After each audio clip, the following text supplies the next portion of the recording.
Hello, xin chúc mừng năm mới tất cả mọi người nhá. Hôm nay mình đầu xuân năm mới. Trước hết mình muốn gửi tới tất cả các bạn lời chúc sức khỏe, hạnh phúc và bình an, gặp nhiều điều may mắn trong năm mới này. Và đầu xuân năm mới mình muốn giới thiệu một video, một trò chơi cho bọn trẻ này. Đây cũng là một trong những trò chơi dân gian. Đây thể lệ chơi như sau. Tức là bây giờ còn trên tay mình là có 2 quả bóng nhé. 2 quả bóng này. Các bạn phải đứng từ đây. Đứng đúng vạch này nhá. Đấy. Đứng đây. Dùng 2 quả bóng này ném làm sao đổ được tất cả mấy cái lon này, 2 4 6 đổ 6 cái lon này nhá.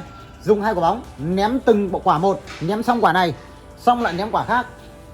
Làm sao được đổ tất cả 6 cái lon này, phải đổ nằm xuống, rơi xuống đất cũng được.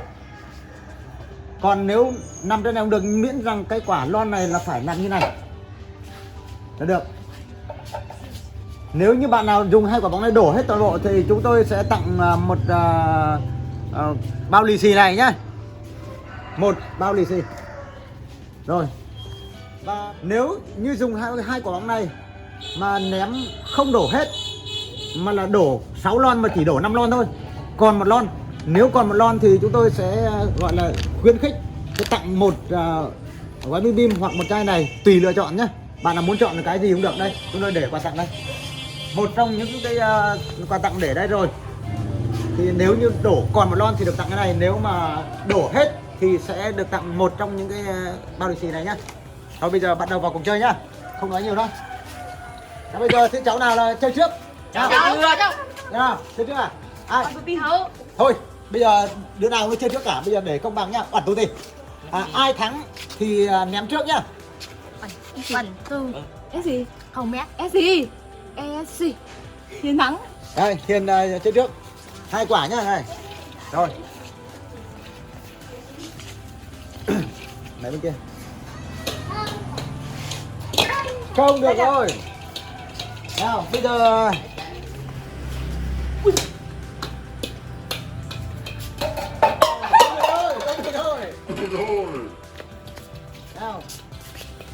Đến xong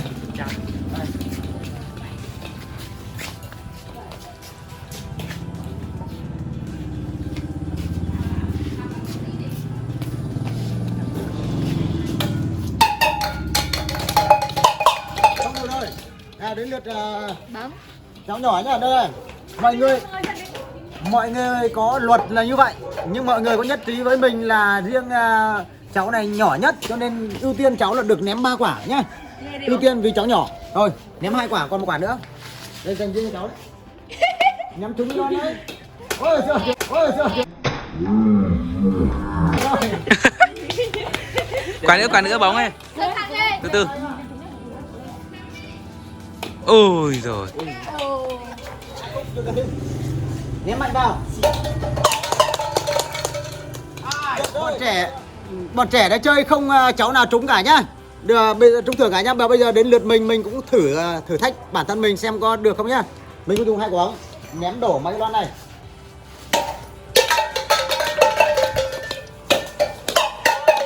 Không được rồi, không được. Khó phết mọi người ạ. Không đơn giản đâu. Không đơn giản đâu mọi người ơi. Nhìn dễ mà đâu, không khó lắm. Ôi rồi. Bây giờ nhá, mình do lúc nãy là các cháu là ném không được. Bây giờ mình cho gần hơn nhá. Đây, cho gần hơn. Cho gần hơn lúc nãy 50 phân. Nha. Ném đây. Đâu. Rồi, không được. Không được rồi. Chị, không thì chị. Em trước đi. Không được rồi.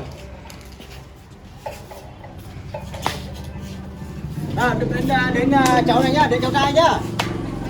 Ném mạnh vào. Không được rồi, không được rồi. Không được nhá. Đến lượt cháu nào lại luôn đây. Bóng. Đây cho bóng 3 quả luôn. Cho 2 quả.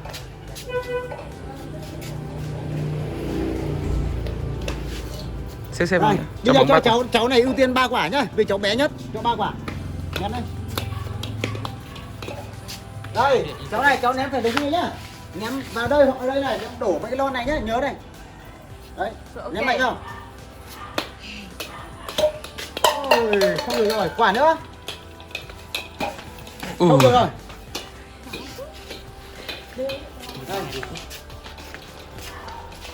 Bây giờ đứng gần hơn lúc nãy đấy.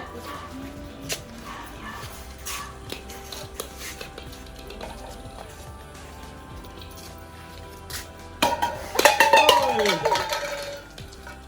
Còn một quả nữa nhá. Xì.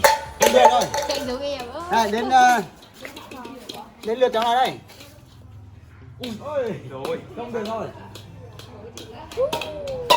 Bây giờ mình thử thách lần 2 nhá. Đứng gần hơn 50 phân nhá. Còn một quả nữa nhá. Còn một quả nữa. Quay về đây cho người ta nhìn thấy. Không được. Tiếc quá, mình còn một quả ném một lon mà không được. Quá tiếc luôn. Thật sự là tiếc. Khó. Quá thật.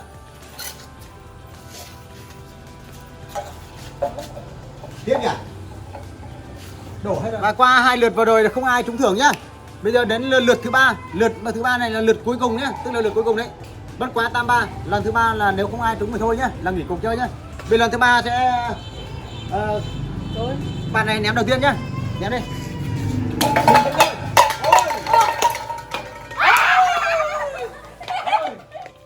Như vậy là không đổ tất cả mà còn một lon thì bạn vẫn được thưởng một chai nhé.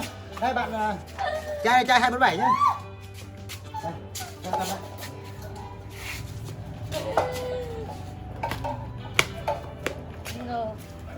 Rồi, chơi tiếp đi. Đến cháu trai nhé.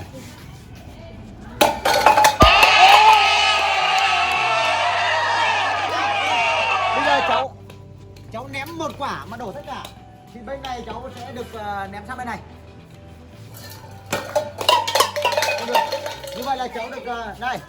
Bốc thăm. Cháu được lì xì nhá. Lì xì thì tất cả những cái bao lì xì này bốc thăm. Cháu sẽ được chọn một cái nhá, cái nào cũng được nhá. Hương bóc đi, Hương bóc khui hộp luôn. Xem bao nhiêu tiền này, cái bao lì xì này. Chúng tự gây bên gì. Bao lì xì này là có cái to hay nhỏ nhá. Rồi. Đây.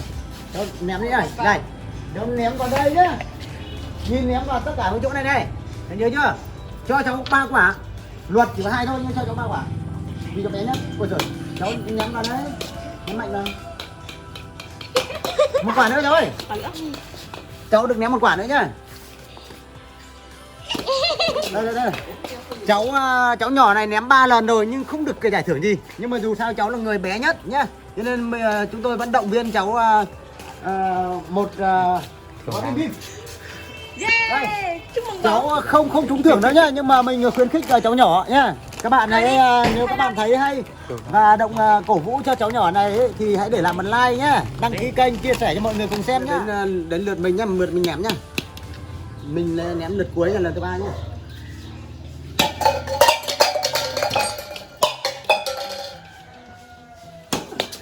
Không được rồi. Như vậy mình ném cả 3 lần đều không được cả. Nhìn thì rất đơn giản nhưng mà quả thực là rất khó các bạn, không dễ một chút nào đâu. Nghĩ thì vậy thôi nhưng mà chơi mới biết được. Có lẽ các bạn cũng nghĩ là rất dễ nhưng thực chất nếu các bạn chơi các bạn thấy rất khó.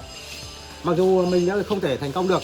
Và mình sẽ xin phép dừng video tại đây. Cảm ơn tất cả mọi người đã theo dõi video của mình. Nếu mọi người thấy hay hãy để lại mình một like, đăng ký kênh, bật chuông thông báo và chia sẻ cho mọi người cùng xem nhé. Cảm ơn tất cả mọi người, chúc mọi người một năm mới vui vẻ, an khang và thịnh vượng. Bye.